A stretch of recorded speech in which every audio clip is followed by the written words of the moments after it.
Gloire à Jésus, mes amis. Gloire à notre Seigneur Jésus-Christ, le Maître, le Roi. Chaque jour, mes amis, nous devons glorifier le Seigneur. Chaque jour, nous devons élever son nom. N'oublions pas que le nom du Seigneur, c'est la parole de Dieu. Tu es là pour élever la parole de Dieu. Tu es là pour mettre en pratique la parole de Dieu. Pas la parole d'un homme, pas l'interprétation d'un homme. La parole de Dieu. Voyez? Et c'est ça que la parole dit. Il faut prendre position pour la vérité. La vérité, c'est Jésus. La vérité, c'est la parole de Dieu. C'est la parole de Dieu qui guérit. C'est la parole de Dieu qui nous guide. Le Seigneur dit, mes paroles sont esprit et vie. La parole de Dieu, c'est l'esprit, mes frères et sœurs. L'amour de Dieu consiste à garder sa parole. Donc, tu dois prendre connaissance de la parole de Dieu et mettre en pratique la parole de Dieu, frères et sœurs.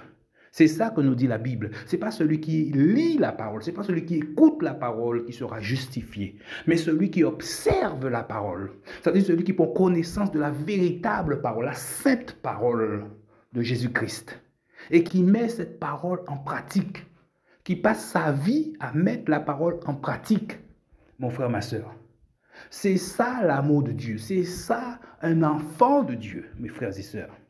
Il ne faut pas se laisser influencer par des personnes qui vous disent qu'ils sont chrétiens. Parce que beaucoup disent chrétiens, ah les chrétiens mentent, les chrétiens votent. Mon ami, chrétien veut dire comme Christ.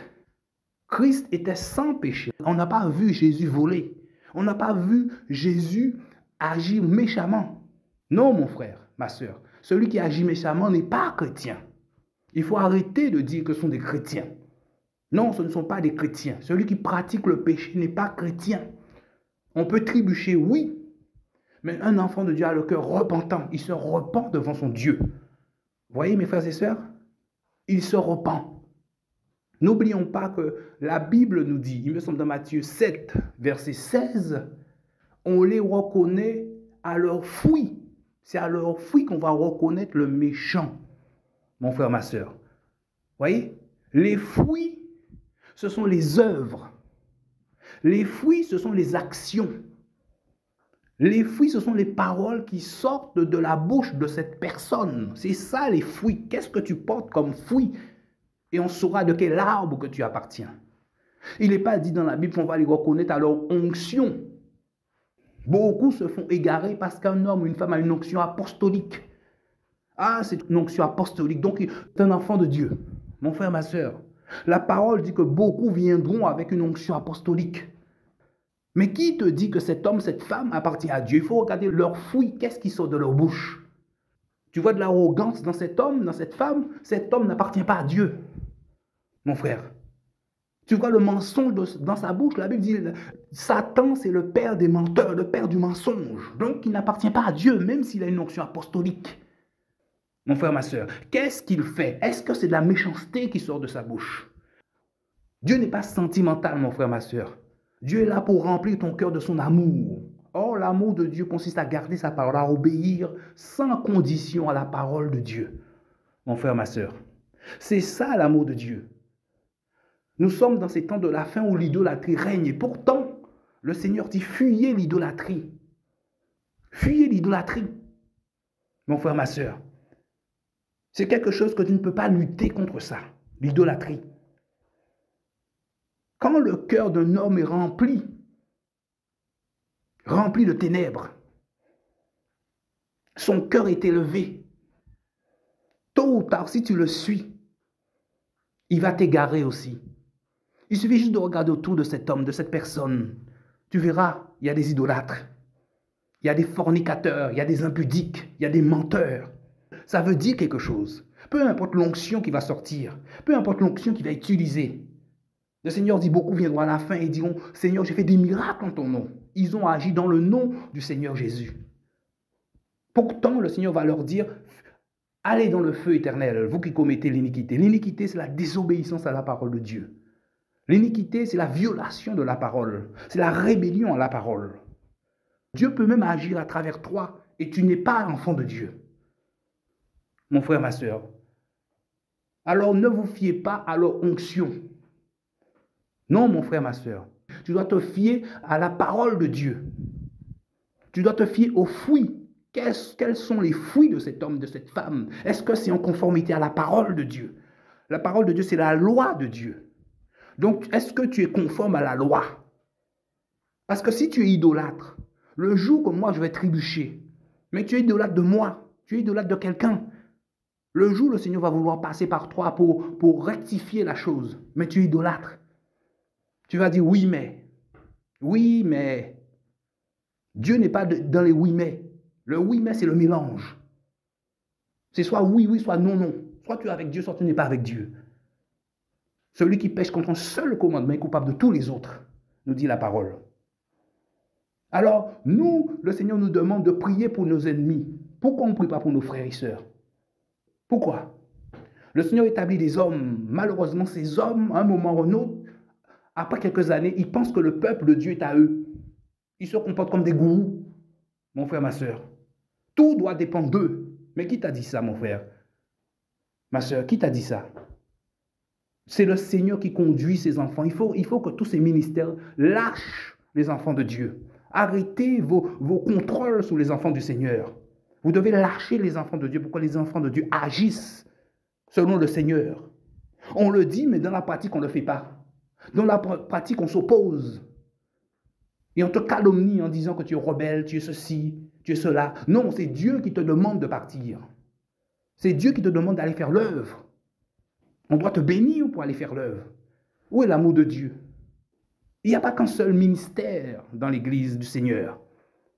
Il a établi des prophètes, il a dit des prophètes, des pasteurs, pas un seul, des apôtres, pas un seul, des. Alors mon frère, ma soeur, libère-toi du joug d'un ministère, libère-toi de Babylone. On croit que ce sont les autres. Ce sont les autres qui font. On dénonce les autres, mais on fait la même chose que les autres. Il faut laisser partir les enfants de Dieu.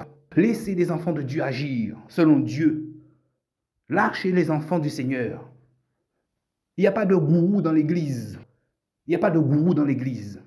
C'est pour ça que la Bible dit aussi qu'on va les reconnaître à leurs fruits. Et puis, il y a un autre aussi problème, mes frères et sœurs. Moi, vous qui êtes antillais, vous êtes antillais, mes frères et sœurs. Vous n'êtes pas africains. Vous êtes antillais. Certains de nos frères africains disent que vous êtes africains. Non, mon frère, ça veut dire que Dieu s'est trompé. C'est ça que ça veut dire. Dieu s'est trompé. Dieu t'a créé antillais, tu es guadeloupéen, tu es martiniquais, tu es guyanais, on te dit que tu es africain. Non, tu es un peuple mélangé, mon frère. Il faut que tu comprennes qu'aux Antilles, il y avait déjà des Indiens. Il y a des Indiens qui sont venus aux Antilles. Beaucoup de peuples sont mélangés. Le peuple est mélangé. Tu n'es pas africain, mon frère, ma soeur. Dieu ne s'est pas trompé. Il a voulu que tu sois français antillais, mon frère, ma soeur. Alors ne laisse personne dire que tu es africain. Parce qu'en disant ça, ils mettent un joug sur ton dos. Donc, ils se font passer pour... Ils sont supérieurs à toi déjà. Si Dieu ne t'a pas demandé de faire quelque chose, ne le fais pas, mon ami. C'est comme ça que beaucoup d'enfants de Dieu se font tuer. On écoute l'homme de Dieu. Mais est-ce que Dieu t'a demandé de faire ces choses? Il dit, si Yahweh ne bâtit pas la maison, celui qui l'a bâti en vain. Si Dieu ne te demande pas de faire quelque chose, tu perds ton temps. Un moment va venir, tu vas te sentir, tu n'as plus de place. Mais parce que tu n'as pas écouté Dieu, mon frère, ma soeur. Tu es antillais. Toi qui es antillais, tu es antillais. Comme nos frères africains veulent que leur pays soit réveillé, eh bien, toi aussi, tu dois vouloir que les Antilles soient réveillées, mon ami. On a besoin de prophètes, de pasteurs, d'apôtres aux Antilles aussi. La Guadeloupe, la Martinique ont besoin, la Guyane a besoin de ces choses. Beaucoup vont en Afrique. Est-ce que Dieu vous a dit d'aller en Afrique, mes frères et sœurs? Frère, il faut obéir à Dieu, sinon tu vas te perdre. Tu dois obéir à la parole de Dieu. Tu dois obéir à la voix de ton Dieu, frère. Tu ne dois pas avoir peur des hommes. Tu ne dois pas te mettre sous le joug d'une assemblée. Tu ne dois pas te mettre sous le joug d'un ministère. Tu ne dois pas te mettre sous le joug d'un homme. Ton modèle, c'est Jésus-Christ. Si dans un ministère, vous voyez qu'il y a des fornicateurs, des impudiques, si dans un ministère, vous voyez qu'il y a du favoritisme, il faut sortir de là, mes amis. Ça veut dire que le mal est rentré. Le mal est rentré. Satan est assis là. Et tôt ou tard, il va corrompre tout le monde. Petit à petit. Il est patient. Il va corrompre tout le monde. Il faut sortir de là. Alors mes frères, mes sœurs, on doit faire attention. Tu dois faire attention à ta foi. Tu peux avoir toute l'onction du monde, la foi du monde pour déplacer des montagnes. Mais le Seigneur dit, si tu n'as pas l'amour, c'est-à-dire que l'amour, c'est l'obéissance à la parole de Dieu. Si tu n'obéis pas à Jésus, tu obéis à autre chose que Jésus, aux hommes, à l'interprétation des humains. Si tu meurs, tu iras dans le feu éternel parce que tu es dans la désobéissance. Le plus important pour Dieu, c'est l'obéissance à sa parole. C'est ça l'amour de Dieu. Obéissant jusqu'à la mort à la parole, frères et sœurs. À la parole. Alors ne vous laissez pas dévier par les humains. Ne vous laissez pas dévier par l'onction que vous voyez, parce qu'il faut que ces choses arrivent. N'oublions pas que ces hommes qui ont l'onction ont commencé peut-être ils étaient des enfants de Dieu au départ. Parce que la Bible dit qu'ils sont sortis du milieu de nous. Donc ils ont une onction apostolique, ils ont une onction terrible pour même déplacer les montagnes. Si tu les suis, alors que ces œuvres, ceux qui sortent de leur bouche, où on voit l'orgueil dans leur cœur, on voit l'arrogance dans leur cœur, on voit la méchanceté qui sort de leur bouche. Ça veut dire que ces hommes, leur cœur n'est pas droit devant Dieu. Je dis hommes, femmes aussi. Ça veut dire que si tu les suis, mon ami, tu prends position non pour la vérité, mais pour le mensonge. Et tu vas t'égarer aussi. Tu t'es déjà égaré. Ne regarde pas l'onction d'un homme, frère. Reste dans l'intimité avec Dieu pour que le Seigneur te dise ce que toi tu dois faire, frère. Des séparations, il va y en avoir. Le Seigneur te met dans le cœur des fois qu'il faut se séparer d'un frère, d'une sœur. Il ne faut pas hésiter. Dieu n'est pas sentimental, mes frères et sœurs. N'oublions jamais cela. Satan utilise les sentiments pour te garder dans une position, pour te garder là, sous l'autorité. Non, Dieu est amour. Il est justice. Tu dois être capable de dire à un homme, si Dieu te met à cœur de le dire, mon frère, que sois-tu prophète, pasteur, apôtre, ce que tu fais n'est pas biblique. Et si cet homme est de Dieu, il va dire pardon au Seigneur. Ah oui, c'est vrai, je n'avais pas vu. Je ne m'étais pas rendu compte. Il va se repentir. Mais si cet homme t'attaque, ça veut dire que son cœur a commencé à dévier ou est déjà dévié. Si cet homme s'oppose à toi alors que tu lui dis la vérité, je dis cet homme est sur le mauvais chemin. L'onction peut continuer à se manifester. Dieu ne se repent pas de ses dons. Ne vous laissez pas influencer par la puissance qui se dégage d'un homme. L'onction d'un homme, mon frère, ma soeur, d'une femme. On les reconnaît à leurs fruits, c'est-à-dire leurs œuvres, leurs actions, leurs paroles. C'est ça les fruits, mon frère, ma soeur. C'est ça les fruits. On les reconnaît à leurs fruits, à leurs actions, à leurs paroles. C'est ça. Un enfant de Dieu ne crie pas sur un autre. Ce sont des gourous qui font ça. Beaucoup de gens sont blessés dehors. Ils ont été dans des assemblées pensant qu'ils allaient retrouver Dieu. On les blesse. Et ils s'égarent. Ils quittent le Seigneur à cause de ça. Mais on aura tous des comptes à rendre. On aura tous des comptes à rendre. Il vaut mieux être seul avec le Seigneur qu'être en groupe et être dans le mensonge. Alors quand tu vois le mal dans un ministère, mon frère, éloigne-toi de ça. Éloigne-toi. Alors c'était ça, la courte exhortation, mes frères et sœurs. On va les reconnaître à leurs fruits. Ne vous laissez pas influencer par l'onction d'un homme. Dieu peut guérir à travers un homme, même s'il n'est pas de lui. Le Seigneur ne se repent pas de ses dons.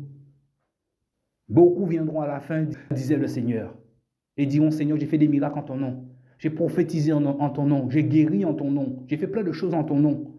Et c'est pour ça aussi le Seigneur dit, ce n'est pas tous ceux qui m'appellent Seigneur, Seigneur, qui seront sauvés. Ce sont ceux qui obéissent à ma parole, qui font ce que je lui demande de faire. Gardons la vérité, restons dans la vérité. Restons dans la vérité, toujours. Même si le monde est contre toi, reste dans la parole. Reste dans la parole. Nous ne savons pas toutes choses. Mais la parole est notre guide, la parole est notre fondement. Quand tu te sens que tu es égaré, reste dans la parole, reviens à la parole. La parole va te guider. La parole est vivante. Reste dedans. Et n'oublions pas, encore une fois, on les reconnaît à leurs fruits, à leurs actions, à ce qu'ils disent, à leurs paroles. Ce n'est pas parce qu'un homme fait beaucoup de choses, Dieu fait beaucoup de choses à travers lui, il appartient forcément à Dieu. Un moment ou un autre, il peut dévier. Et le Seigneur te montre ces choses. Le Seigneur va toujours te montrer la chose, mon frère, ma soeur. Il va te montrer que cette personne n'agit pas selon la parole. Et là, maintenant, tu dois prendre position. Et ne pas dire oui, mais. Non, il faut prendre position pour la vérité. Alors que le Seigneur nous bénisse. Que le Seigneur nous garde. Ne cherchons pas à faire des choses pour Dieu, mon frère, ma soeur. Restons dans l'humilité, mon frère, ma soeur. Restons dans l'humilité. Que nous soyons ce que Dieu veut que nous soyons. C'est Dieu qui donne. Ce n'est pas un homme qui donne. Même si un homme t'impose les mains, ce n'est pas un homme qui donne. C'est Dieu qui donne. Toujours. Le Seigneur a tout mis dans la parole pour que tu t'attaches à lui. Si tu t'attaches à la parole, tu ne seras pas confus. C'est Dieu qui donne les dons. C'est Dieu qui donne l'onction, pas un homme. C'est à Jésus qu'il faut s'attacher. C'est Jésus qui guérit. Si ton cœur est droit devant Dieu, tu peux prier pour toi, tu peux prier pour tes enfants. Tu n'as pas besoin d'un pasteur, d'un prophète, d'un apôtre. Tu peux prier toi-même parce que Dieu exauce. Il mettra dans ton cœur ce qu'il a décidé pour toi. Et tu vas lui demander, sans même te rendre compte. Et il va t'exaucer. Reste dans la vérité. Marche dans la vérité. Laissez les hommes parler, mais toi, marche dans la vérité. Parce que Jésus-Christ, c'est la vérité. C'est le seul chemin qui emmène vers le Père, à la connaissance du Père. Il n'y en a pas d'autre. Donc tu dois l'accepter, cette vérité. Tu dois accepter le chemin. Le chemin va t'éclairer. Il va te donner la connaissance. Il ne faut pas croire à tout ce qu'un homme dit parce que cet homme, le Seigneur agit à travers lui. Cet homme n'est pas Dieu. Cette femme n'est pas Dieu. Mon frère, ma soeur. Dans l'Église, le Seigneur, il a établi des prophètes, des pasteurs, des apôtres, des évangélistes. Il a établi plein de choses dans l'Église. L'Église, c'est dans son entièreté, c'est-à-dire le monde entier. Ce n'est pas une assemblée. L'Église n'est pas une assemblée locale, un ministère, non. L'Église, c'est tous ceux qui appartiennent à Jésus et qui marchent selon l'Esprit de Dieu. Il ne suffit pas d'appartenir à Jésus, d'expérimenter la naissance spirituelle, la naissance nouvelle ou la naissance d'en haut. Non, il faut aussi marcher par l'Esprit, par la parole. Parce que si tu commences à dire que cet homme a raison, tu n'as même pas écouté l'autre, déjà, ce n'est pas bien. Tu commences à dévier. Donc, reste fixé sur la parole. Et c'est ça que nous dit la Bible. C'est ce qui est écrit dans la Bible que tu dois faire, que tu dois appliquer. On te dit quelque chose, tu vas vérifier dans la Bible. Tu demandes au Seigneur ce qu'il a voulu dire. Tu lui dis, c'est quoi, Seigneur? Qu'est-ce que tu dis? Toujours consulter la bouche de Yahweh. Vous voyez? Toujours. Et ce n'est pas tout ce qu'un homme dit, mes frères et sœurs, qui vient de Dieu. Ne jamais oublier ça. Quand Josué a fait alliance avec 2 hommes, il a écouté tous ses conseillers, mais il n'avait pas consulté la bouche de Yahweh. Alors, mes amis, tout ça pour vous dire que ce n'est pas tout ce qui vient d'un homme qui vient de Dieu. La parole, c'est le fondement. Ce n'est pas l'interprétation des humains. La parole, on les reconnaît ou on va les reconnaître à leurs fruits, à leurs œuvres. En grec, c'est le mot ergon, qui veut dire œuvre, qui veut dire action, qui veut dire travail. Si tu appartiens à l'arbre qui est bon, tu feras de bonnes choses. Le Seigneur agira en toi. Si tu appartiens à l'arbre qui est mauvais, ça va se voir. Tôt ou tard, ça va se voir. On les reconnaît à leurs fruits, à leurs œuvres, à leurs actions, à leurs actes, à leurs paroles. Que le Seigneur vous bénisse au nom de Jésus. Amen.